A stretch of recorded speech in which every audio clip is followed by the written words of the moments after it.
வசனம் மழை போல் பெய்திறங்கும், சத்தியம் மலர் போல் இதழ் விரியும்.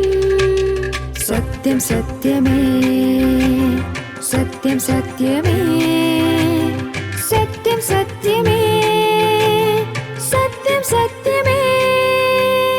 எடுத்து வாசி, எடுத்து வாசி. அன்பானவர்களே, எடுத்து வாசி என்று சொல்லும் பொழுது நாங்கள் எதை எடுக்க வேண்டும், எதை வாசிக்க வேண்டும் என்ற கேள்வி உங்களுக்கு வரலாம். 4வது 5வது நூற்றாண்டிலே வாழ்ந்த ஒரு இறையியல் வல்லுனர் அகஸ்டின் என்பவரை பற்றி உங்களுக்கு நான் கூற விரும்புகிறேன். இந்த அகஸ்டின் என்பவர் ஆப்பிரிக்காவினுடைய வடக்கே உள்ள பாகத்திலே அவர் வாழ்ந்தவர். அவரை குறித்து பார்க்கும் பொழுது ஒரு மிகச்சிறந்த ஞானியாக, வல்லுனராக அவர் இருந்தார். வேத பண்டிதராக அவர் இருந்தார். இறையியற் கோட்பாடுகள் பலவற்றை அவர் அறிந்தவராக அவர் இருந்தார். ஆனால் அவர் மனம் திரும்புவதற்கு முன்பதாக அவரை குறித்து பார்க்கும் பொழுது அவர் ஒரு சீரியடான வாழ்க்கை வாழ்ந்தவராக இருந்தார். ஒழுக்கமற்ற ஒரு வாழ்க்கை வாழ்ந்தவராக இருந்தார். சத்தியத்தை தேடினார், ஆனால் அவருடைய உள்ளத்திலோ சமாதானம் இல்லாதவராக இருந்தார். அவருடைய உள்ளத்திலே மிகப்பெரிய போராட்டம் உடையவராக இருந்தார். இச்சை, அவரால் அடக்க முடியாத ஒன்று இச்சை என்று அவர் சொல்லுகிறார். மிக பெருமை உள்ளவராக தான் வாழ்ந்ததாக அவர் கூறுகிறார். அப்படிப்பட்ட அந்த மாபெரும் அறிஞருடைய வாழ்க்கையிலே சந்தோஷமும் சமாதானமும் இல்லாதவராக இருந்தார். தான் வாழ்ந்த கோரமான அந்த பாவ வாழ்க்கை அவருக்கு சமாதானத்தை கொடுக்க முடியவில்லை. அவர் மீட்கப்பட்டதற்கு அப்புறமாக, மனமாற்றம் அடைந்ததற்கு அப்புறமாக இப்படியாக அவர் கூறுகிறார்: நம்முடைய உள்ளமானது ஓய்வின்றி அலைந்து கொண்டிருக்கிறது. ஆண்டவரே, உம்மிலே நாங்கள் அந்த ஓய்வை எடுக்கும் வரைக்கும் எங்களுடைய வாழ்க்கையிலே ஓய்வு இல்லை என்று அவர் கூறுகிறார். ஆங்கிலத்திலே அவர் hearts are restless unless they find their rest in you என்று அவர் சொல்லுகிறார். அறிவுபூர்வமாக அவர் தேடிக்கொண்டே இருந்தார். ஆனால் அவருக்கு சத்தியத்தை அவரை கண்டறிய முடியாதவராக இருந்தார். ஏனென்றால் அவருடைய வாழ்க்கையிலே பாவத்தை விட்டு அவர் மனம் திரும்புவதற்கு அவர் விருப்பம் இல்லாதவராக அவர் இருந்தார். அதனாலே அவரை குறித்து பார்க்கும் பொழுது ஒரு புறம் பாவ வாழ்க்கையிலே உழன்று கொண்டிருக்கின்றார், இன்னொரு புறம் அவர் ஒரு சந்தோஷத்தையும் சமாதானத்தையும் அடைய வேண்டும் என்றிருக்கின்றார். ஆகவே அவர் இருதயம் போராட்டம் நிறைந்த ஒரு உலகமாக அவர் இருந்தது. அவருடைய விண்ணப்பம் இவ்வாறாக இருந்தது என்று அவர் கூறுகிறார்: கர்த்தாவே, நீ சுத்தப்படுத்தும், ஆனால் இப்பொழுது அல்ல என்று அவர் கூறினார். இதுதான் அவருடைய வாழ்க்கையாக இருந்தது. அப்படி இருக்கும் பொழுது அவர் இத்தாலியிலே உள்ள மிலான் என்ற ஒரு இடத்திற்கு செல்ல நேரிடுகிறது. அங்கே உள்ள ஒரு பிஷப் ஆம்ப்ரோஸ் என்பவரை அவர் சந்திக்கிறார். அவருடைய செய்திகள் பலவற்றை அவர் கேட்கின்றார். அந்த சமயத்தில் பாவத்தை குறித்த ஒரு குற்ற உணர்வு ஏற்படுகிறது. ஆனாலும் கூட உடனடியாக அவர் பாவத்திலே வாழ வேண்டும் என்ற ஆசையும் அவரை அமிழ்த்துகிறதுனாலே அவர் மீண்டும் மீண்டுமாக தன்னுடைய பழைய வாழ்க்கையே அவர் தொடர்ந்து கொண்டிருந்தார். ஆனாலும் கூட அவருடைய வாழ்க்கையிலே சந்தோஷமும் சமாதானமும் இல்லாமல் இருந்தார். என்னை கேட்டுக்கொண்டிருக்கின்ற அன்பான சகோதர சகோதரிகளே, உங்களுடைய வாழ்க்கையிலும் கூட மனதிலே இப்படிப்பட்ட போராட்டம் இருப்பதற்கு வாய்ப்புண்டு. ஒருபுறம் நான் நல்ல வாழ்க்கையை வாழ வேண்டும், சுத்தமான வாழ்க்கையை வாழ வேண்டும் என்ற எண்ணம், இன்னொரு புறம் பாவத்திலேயே, பாவத்தினுடைய ஆசையிலேயே உழன்று கொண்டிருக்கக்கூடிய ஒரு நிலைமை. இப்படிப்பட்ட ஒரு போராட்ட வாழ்க்கையிலே நீங்கள் இருந்தீர்கள் என்றால் மெய்யான சந்தோஷத்தையும் சமாதானத்தையும் அடைய முடியாது. போராட்டம் இன்னும் வலுத்து கொண்டே இருக்கும். இந்த செயின்ட் அகஸ்டின் என்பவருடைய வாழ்க்கையிலே இந்த போராட்டம் எப்படி முடிவுக்கு வந்தது என்பதை குறித்து வாசிப்போம். ஒரு நாளிலே இந்த அகஸ்டின் ஒரு பூங்காவிலே உட்கார்ந்து கொண்டு மன போராட்டத்தோடு, மன கலக்கத்தோடு அவர் இருக்கின்ற சமயத்திலே அருகிலே சில குழந்தைகள் விளையாடி கொண்டிருந்தார்கள். விளையாடி கொண்டிருக்கும் பொழுது அவர்கள் ஒரு சிறிய பாடல் ஒன்றை பாடினார்கள். எடுத்து வாசி, எடுத்து வாசி என்று அவர்கள் சொன்னார்கள். உடனடியாக அவருடைய மனதிலே எதை எடுக்க வேண்டும், எதை வாசிக்க வேண்டும் என்ற ஒரு கேள்வி ஒன்று வந்தது. அப்பொழுது அவருடைய கையிலே வேத புத்தகம் இருந்ததினாலே உடனடியாக தன்னுடைய கண்களுக்கு முன்பதாக இருந்த அந்த வேத பாகத்தை அவர் வாசிக்கின்றார். புதிய ஏற்பாட்டிலே உள்ள ரோமருக்கு நிருபத்திலே 13வது அதிகாரம் அவருடைய கண்களிலே படுகிறது. அந்த அதிகாரத்தினுடைய கடைசி பாகத்திற்கு அவருடைய கண்களை அவர் திருப்பும் பொழுது இந்த வசனம் அவருடைய கண்களுக்கு முன்பதாக மிக தெளிவாக காண்கிறது. அதை அவர் எடுக்கின்றார், அதை அவர் வாசிக்கின்றார். இரவு சென்று போயிற்று, பகல் சமீபமாயிற்று. ஆகையால் அந்தகாரத்தின் கிரியைகளை நாம் தள்ளிவிட்டு ஒளியின் ஆயுதங்களை தரித்துக் கொள்ள கடவோம். களியாட்டும் வெறியும் வேசித்தனமும் காம விகாரமும் வாக்குவாதமும் பொறாமையும் உள்ளவர்களாய் நடவாமல் பகலிலே நடக்கிறவர்களைப் போல சீராய் நடக்க கடவோம். துர் இச்சைகளுக்கு இடமாக உடலை பேணாமல் இருந்து கர்த்தராகிய இயேசு கிறிஸ்துவை தரித்துக் கொள்ளுங்கள். கர்த்தராகிய இயேசு கிறிஸ்துவை தரித்துக் கொள்ளுங்கள். இரவு சென்று போயிற்று, பகல் சமீபமாயிற்று. ஆகையினாலே பகலிலே நடக்கிறவர்களைப் போல சீராய் நடக்க கடவோம் என்ற அந்த வசனத்தை அவர் வாசிக்க கேட்ட மாத்திரத்திலே அவருடைய உள்ளத்திலே ஒரு பெரிய ஒளி வந்ததாக அவர் கூறுகிறார். அவருடைய உள்ளத்திலே பெரிய மாற்றம், அவருடைய உள்ளத்திலே சந்தோஷமும் சமாதானமும் வருகிறதை அவர் மிக தெளிவாக சொல்லுகிறார். அன்பான சகோதர சகோதரிகளே, இந்த அகஸ்டின் என்பவரை போல நம்முடைய வாழ்க்கையிலும் கூட களியும் வெறியும் வேசித்தனமும் காம விகாரமும் வாக்குவாதமும் பொறாமையும் உள்ளவர்களாக இருந்தோம் என்றால் நாம் பாவிகளாக இருக்கின்றோம். நம்முடைய உள்ளத்திலே ஒரு காலும் சந்தோஷமும் சமாதானமும் நமக்கு கிடைக்காது.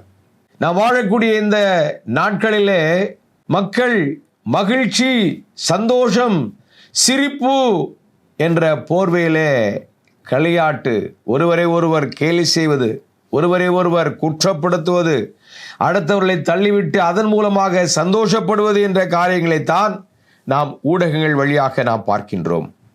இங்கே வெறியை குறித்து பார்க்கின்றோம். ஒவ்வொரு மனிதனும் தன்னுடைய ஒரு காரியத்தை நிலைநிறுத்துவதற்காக மற்றவர்களை வெறியோடு அவர்கள் அழிந்து போக வேண்டும் என்ற நிலைக்கு தள்ளுகிறதை பார்க்கின்றோம். வேசித்தனமும் காம விவகாரம், சினிமாவை குறித்து பாருங்கள், ஊடகங்களை பாருங்கள். இங்கே வேசித்தனமும் காம விகாரமும் தான் அதிகமாக நடனமாடுகிறது. காம விகாரமும் வேசித்தனமும் கொலையும் கொள்ளையும் இல்லாத சினிமா படங்கள் இல்லை. அதைத்தானே மக்கள் விரும்பி பார்க்கின்றார்கள். இப்படி இது போன்ற பாவத்தினுடைய வழியிலே நடப்பவர்கள் இருளிலே நடக்கின்றார்கள், இரவிலே நடந்து கொண்டிருக்கின்றார்கள், தடவிக்கொண்டே இருக்கின்றார்கள். அவர்கள் ஒரு காலும் சந்தோஷத்தையும் சமாதானத்தையும் அடைய முடியாது. பாவத்தின் சம்பளம் மரணம் என்று வேதம் தெளிவாக கூறுகிறது.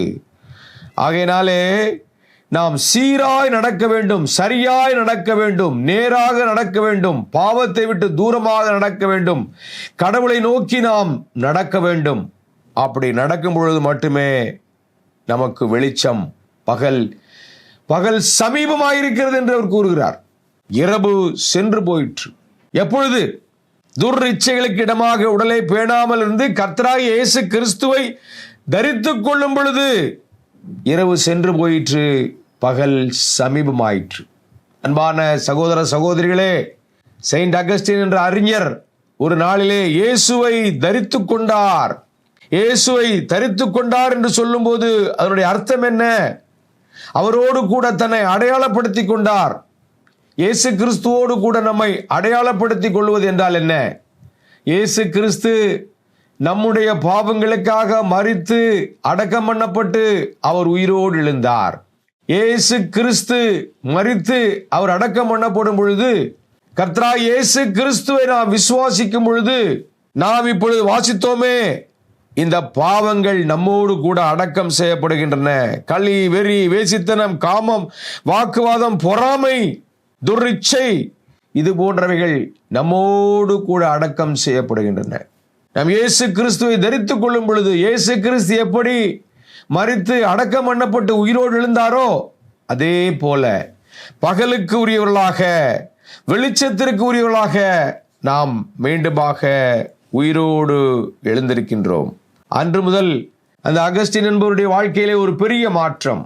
எடுத்து வாசி என்று சொன்ன பொழுது எடுத்தார், அவர் வாசித்தார். அந்த வேதத்தை எடுத்து அவர் வாசிக்கும் பொழுது பாவத்தினால் அவர் குற்றப்படுகிறார். பரிசுத்த ஆவியானவர் வரும் பொழுது அவர் பாவத்தை குறித்தும் நீதியை குறித்தும் நியாய தீர்ப்பை குறித்தும் அவர் கண்டித்து உணர்த்துவார் என்று பார்க்கிறோம். அதனுடைய வகையாக இந்த அகஸ்டின் வேதத்தை எடுத்து வாசிக்கும் பொழுது அவருடைய குற்ற உணர்வு அவருக்கு வருகிறது. அவருக்கு ஒரு சந்தோஷமும் மகிழ்ச்சியும் தரக்கூடியது.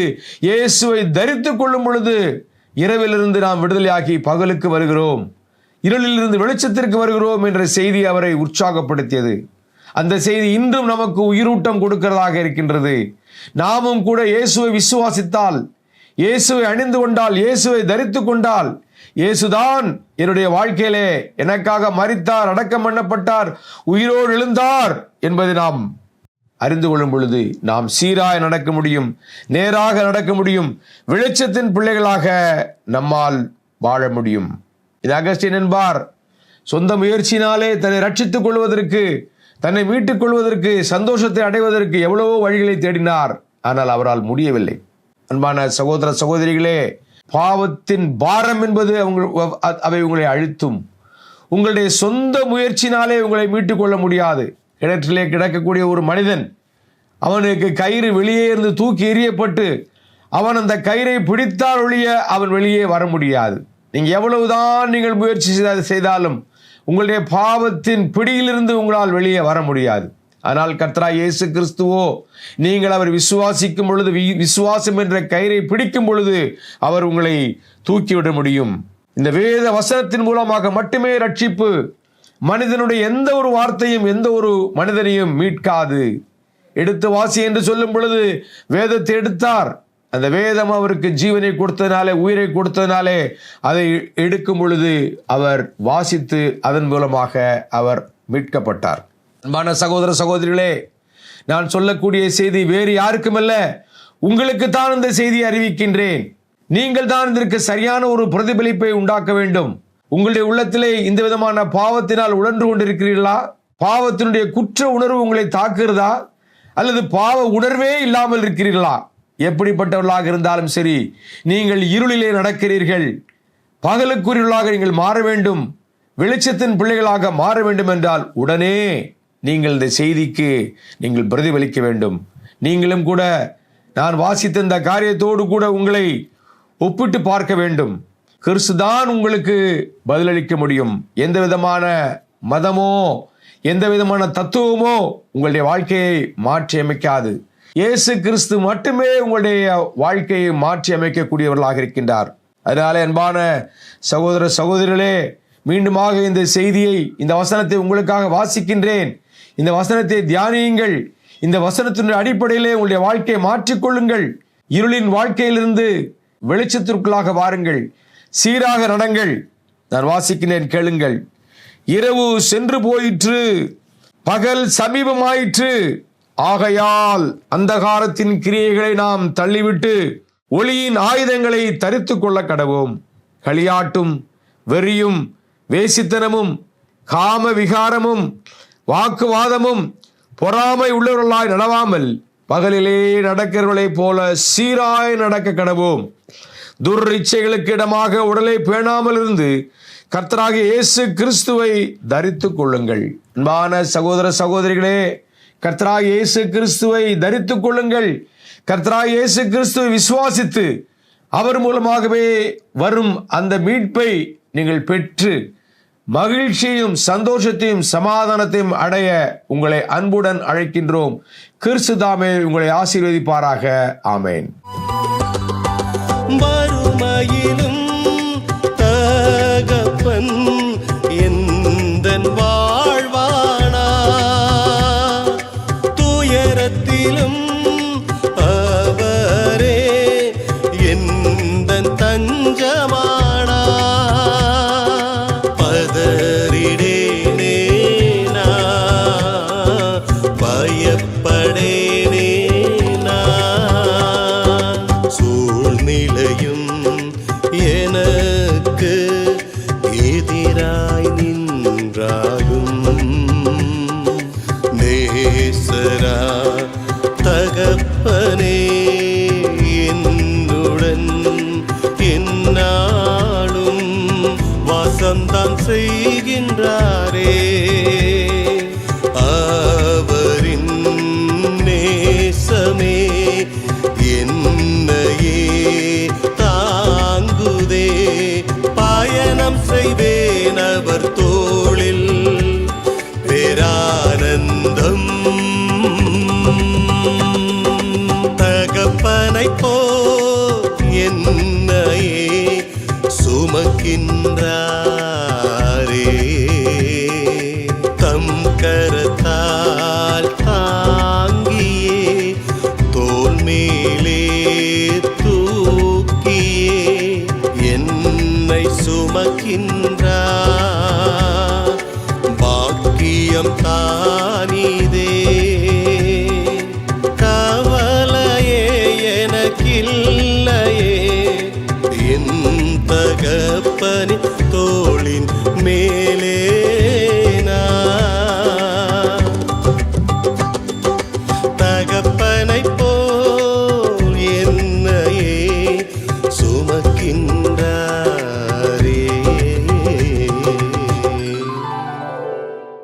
சத்தியம் சத்தியமே நேயர்களாகிய உங்கள் யாவரையும் இயேசு கிறிஸ்துவின் நல் நாமத்தினாலே இந்த வேளைக்கு வாழ்த்தி வரவேற்கிறேன். தேவன் தாமே உங்கள் ஒவ்வொருவரையும் இன்னும் அதிகமாக ஆசீர்வதித்து வழிநடத்துவாராக. பொதுவாக இந்த உலகத்திலே நாம் பார்க்கும் பொழுது அநேகர் நம்மை வழிநடத்துவதற்கு முயற்சிப்பார்கள். அநேக அறிவுரைகளை கூறுவார்கள். அதிலும் இந்த ஒரு தலைமுறையிலே பார்க்கும் பொழுது அறிவுரை கூறக்கூடியவர்கள் அதிகரித்திருக்கிறார்கள். எந்த ஒரு துறையை எடுத்தாலும் கூட அதில் அநேக மக்களுக்கு அதை குறித்ததான குறைந்த அறிவாவது எல்லோருக்கும் உண்டு. அப்படிதான் நம்ம சொல்ல முடியும். ஒரு மருத்துவத்தை எடுத்துக்கொண்டாலும் யாராவது ஒருத்தருக்கு உடம்பு சரியில்லை என்றாலும் கூட உடனடியாக யாராவது ஒருத்தர் என்ன சொல்லுவாங்க, அதுக்குண்டான நீங்கள் இதை செய்து பாருங்கள், இது உங்களுக்கு சரியாகலாம், அல்லது இந்த ஒரு முறையை நீங்கள் செய்து பாருங்கள், இந்த மருந்து எடுத்து பாருங்கள், இப்படிப்பட்டதான மருந்து எடுத்து பாருங்கள் என்று அநேக மருத்துவங்களை அவர்கள் சொல்லக்கூடியவர்களாக இருப்பார்கள். இதுபோல் அநேக துறைகளிலே நாம் பார்த்தாலும் கூட ஒரு நிலம் வாங்குவதற்கு பார்த்தாலும் நீங்கள் இங்கே வாங்காதீர்கள், இப்படி வாங்குங்கள், வாங்கக்கூடிய நிலமானது இந்த மாதிரியான நிலமாக வாங்குங்கள் என்று சொல்வார்கள். இப்படி பல்வேறுபட்ட ரீதியிலே மக்கள் அறிவுரைகளை அதிகமாக கொடுக்கக்கூடியவர்களாக இருக்கிறார்கள்.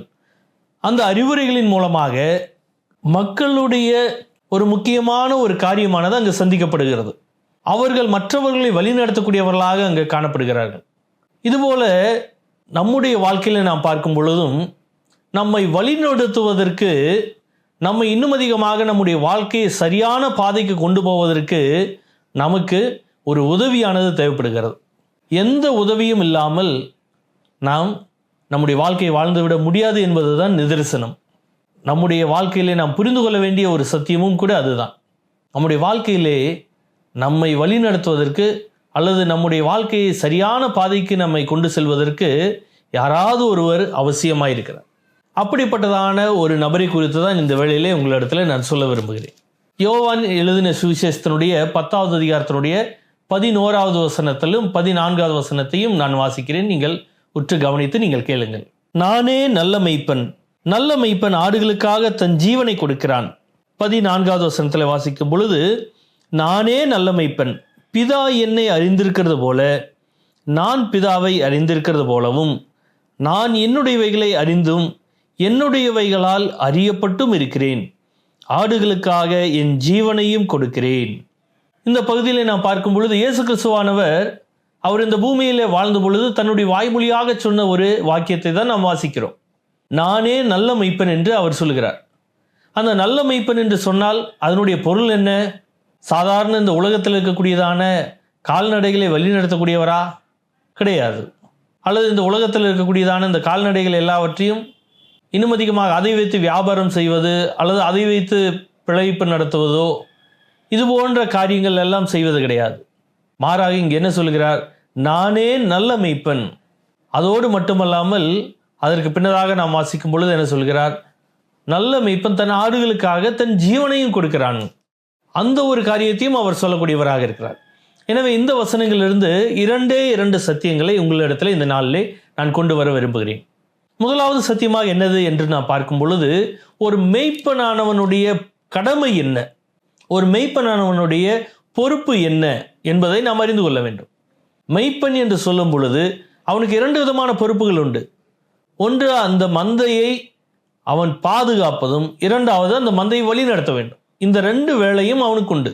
மந்தையை பாதுகாக்கவும் செய்ய வேண்டும், அந்த மந்தையை சரியான பாதையிலே வழிநடத்தவும் செய்ய வேண்டும். எந்த விதமான தீட்டான ஒரு மிருகங்களிடத்திலிருந்தோ அல்லது விஷப்பூச்சிகளிடத்திலிருந்தும் இந்த ஆடுகளானது, தன்னுடைய மந்தையில் உள்ள ஆடுகளானது எவ்விதத்திலும் அது தீங்குகளை அனுபவியாமல் அதை சரியான பாதையில் கொண்டு போவது தான் வழி நடத்துவது என்று பொருள்படும். இந்த வாக்கியத்தை இயேசு கிறிஸ்துவானவர் சொல்லும் பொழுது அங்கே 2 கூட்டத்தார் இருந்தார்கள். கிரேக்கர்களும் இருந்தார்கள், அதே யூதர்களும் இருந்தார்கள். இருவருமே சரியாக அதை புரிந்து கொண்டார்கள். அப்படியாக நாம் பார்க்கும் பொழுது கிரேக்கர்கள் அவர்கள் தங்களுடைய வாழ்க்கையிலே அவர்கள் ஹெர்மஸ் என்ற ஒரு கடவுளை வணங்கி கொண்டிருந்தார்கள். அந்த ஹெர்மஸ் என்ற கடவுளினுடைய எதற்காக அந்த கடவுளை வணங்குவார்கள் என்று கேட்டால், அந்த கடவுளானது தங்களுடைய மந்தையை பாதுகாத்து வழிநடத்துவதற்காக அந்த ஒரு கடவுளை அவர்கள் வணங்கக்கூடியவர்களாக இருப்பார்கள். அப்படிப்பட்டதான நிலையில் இருக்கும் பொழுது இயேசு கிறிஸ்துவானவர் அங்கு சென்று என்ன சொல்கிறார்? நானே நல்ல மெய்ப்பன் என்று சொல்கிறார். அதனுடைய பொருள் என்ன? அங்கிருந்த எல்லா மக்களுக்கும் அவர்கள் நன்கு புரிந்து கொண்ட ஒரு காரியம் என்னதென்றால், அந்த மெய்ப்பன் என்று சொல்லும் பொழுது அந்த மெய்ப்பனுடைய மந்தையில் இருக்கக்கூடியதான ஆடுகள், கால்நடைகளானது அது உண்மையான நெஜத்தில் இருக்கக்கூடிய கால்நடைகள் கிடையாது. அது மனுஷர்களை இயேசு கிறிஸ்துவானவர் குறிக்கிறார். அப்படி என்று பார்க்கும் பொழுது மனுஷர்களை வழிநடத்துவதற்காக வந்த ஒரே ஒரு நல்ல மெய்ப்பன் நானாக இருக்கிறேன் என்று இயேசு கிறிஸ்து சொல்கிறார். அது நிமித்தமாகவே அவர் இப்படியாக சொல்கிறார், நானே என்று அவர் ஒரு அழுத்தம் கொடுக்கிறார். நானே என்றால் வேறொரு நல்ல மெய்ப்பன் கிடையாது என்று அதற்கு பொருள். வேறொரு மெய்ப்பனானவன் இதுபோல வழி நடத்துவதற்கு கூடாது என்று அதனுடைய பொருளானது காணப்படுகிறது. அப்படி என்றால் நம்முடைய வாழ்க்கையிலே உங்களையும் என்னையும் இன்னும் அதிகமாக சரியான பாதையிலே வழி நடத்துவதற்கு, உங்களையும் என்னையும் இன்னும் அதிகமாக நம்முடைய வாழ்க்கை பாதையிலே, நம்முடைய வாழ்க்கையினுடைய ஓட்டத்திலே நாம் இன்னும் அதிகமாக சரியாக நம்முடைய லட்சியத்தை நாம் கண்டுகொள்ளும்படியாக, சரியான பாதையிலே நாம் ஓடி நாம் வெற்றி காணும்படியாக நம்மை வழி நடத்துவதற்கு இயேசு கிறிஸ்துவானவர் ஒருவர் உண்டு என்பதை நாம் மறந்து போகக்கூடாது. அந்த இயேசுவானவர் உங்களுடைய என்னுடைய வாழ்க்கையிலும் அவர் உங்களையும் என்னையும் கூட அவர் சரியான பாதையிலே வழிநடத்தக்கூடியவராக இருக்கிறார். உங்களுடைய என்னுடைய வாழ்க்கையிலே நாம் திசை மாறி போனவர்களாக இருந்தோம். வேதமானது தெளிவாக சொல்லுகிறது, நாம் எல்லாரும் ஆடுகளைப் போல வழிதப்பி திரிந்து அவனவன் தன் தன் பார்வைக்கு சரிபோனபடி செய்து வந்தோம் என்று சொல்கிறது. அப்படி என்றால் நாம் எல்லாரும் ஆடுகளைப் போல வழிதப்பி போனோம். நம்முடைய வாழ்க்கையிலே நாம் தவறான பாதைகளை நாம் தெரிந்து கொண்டோம், தவறான முடிவுகளை நாம் எடுத்திருக்கிறோம். அதனுடைய விளைவாக பாவமும், அந்த பாவத்தை தொடர்ந்து அந்த பாவத்தின் விளைவாக வந்ததான தண்டனைகளையும் மனுஷர்கள் ஏற்றுக்கொள்ள வேண்டியதாக இருந்தது. ஆனால் அப்படிப்பட்டதான நிலையிலே இருக்கும் பொழுது உங்களையும் என்னையும் வழிநடத்துவதற்காக வந்த இயேசு கிறிஸ்துவானவர் நமக்காக அந்த சிலுவையிலே அவர் உயிர் கொடுத்தார் என்பதையும் நாம் மறந்து போகக்கூடாது. அந்த இயேசு கிறிஸ்துவானவர் நம்மை வழிநடத்துவதற்கு முதலாவது அவருடைய மந்தையிலே நாம் காணப்பட வேண்டும். இயேசு கிறிஸ்துவானுடைய மந்தையிலே நாம் இணையாமல் அவர் நம்மை வழிநடத்த முடியாது. அப்படி நாம் இணைய வேண்டும் என்றால் இயேசு கிறிஸ்துவானவர் உங்களுக்காகவும் எனக்காகவும் அவர் சிலுவையிலே உயிர் கொடுத்து மரித்து அடக்கம் பண்ணப்பட்டு உயிரோடு எழுந்ததை நாம் முழு மனதோடு நம்ப வேண்டும். நாம் அதை விசுவாசிக்க வேண்டும். அப்படி நாம் விசுவாசித்து நம்முடைய வாழ்க்கையை கொடுக்கும் பொழுது நிச்சயமாகவே அந்த இயேசு கிறிஸ்துவானவர் நம்மை சரியான பாதையில் அவர் வழிநடத்தக்கூடியவராக இருக்கிறார். இரண்டாவதாக நாம் பார்க்கும் பொழுது இங்கே என்ன வாசிக்கிறோம்? 14வது வசனத்திலும் 15லும் நாம் வாசித்தோம், நானே நல்ல மெய்ப்பன், பிதா என்னை அறிந்திருக்கிறது போலவும் நான் பிதாவை அறிந்திருக்கிறது போலவும் நான் என்னுடையவைகளை அறிந்தும் என்னுடையவைகளால் அறியப்பட்டும் இருக்கிறேன். ஆடுகளுக்காக என் ஜீவனையும் கொடுக்கிறேன். இன்னும் மேலுள்ள வசனங்களை நாம் வாசிக்கும் பொழுது நல்ல மெய்ப்பன் தன் ஆடுகளுக்காக தன் ஜீவனையும் கொடுக்கிறார் என்று அவர் நேரடியாக சொல்கிறார். அதனுடைய பொருளாக என்னது இருக்கிறது என்று பார்க்கும் பொழுது இயேசு கிறிஸ்துவானவர் அவருடைய மந்தையில் இருக்கக்கூடியதான ஆடுகளாகி இருக்கக்கூடிய அல்லது அவருடைய மந்தையில் சேர்க்கப்பட இருக்கக்கூடிய ஆடுகளுக்காக தன் ஜீவனையும் அவர் கொடுக்கக்கூடியவராக இருக்கிறார். தன்னுடைய ஜீவனையும் அவர் பாராமல் அவர் உங்களுக்காகவும் எனக்காகவும் அவர் இந்த பூமியில வந்து உங்களுக்கு பதிலாகவும் எனக்கு பதிலாகவும் நாம் பெற வேண்டியதான அந்த எல்லா விதமான பாடுகளையும் அவர் ஏற்றுக்கொண்டவராக உங்களுடைய என்னுடைய பாவ சுமைகளை அவர் சுமந்து தீர்த்தார். அது நிமித்தமாக தான் அங்கே நாம் வாசிக்கிறோம், நல்ல மெய்ப்பன் ஆடுகளுக்காக தன் ஜீவனையும் கொடுக்கிறான். நல்ல மெய்ப்பனானவன் ஆடுகளுக்காக தன்னுடைய ஜீவனை கொடுக்கிறான். இன்னும் 13வது வசனத்தில் எப்படியாக வாசிக்கிறோம், கூலிக்காக வேலை செய்கிறவன் ஆகையால் ஓடிப்போகிறான், ஆடுகளுக்காக அவன் கவலைப்படான். அப்படி என்றால் ஆடுகளை குறித்ததான எந்த ஒரு அக்கறையும் அற்றவனாக கூலியால் காணப்படுவான். ஆனால் உண்மையாக அந்த மந்தையினுடைய மெய்ப்பனானவன் அவன் அந்த ஆடுகளுக்காக அவன் கவலை கொள்ளக்கூடியவனாக இருப்பான். அந்த ஆடுகளை மீட்டெடுக்கும்படியாக அந்த ஆடுகளை ஓநாய்களோ அல்லது அசுத்தமான மிருகங்களோ தீண்டு விடாதபடிக்கு அதை பாதுகாக்கக்கூடியவனாக இருப்பான். அதற்காக அவன் எந்த தூரம் வரைக்கும் அவன் செல்லக்கூடியவனாக இருப்பான்.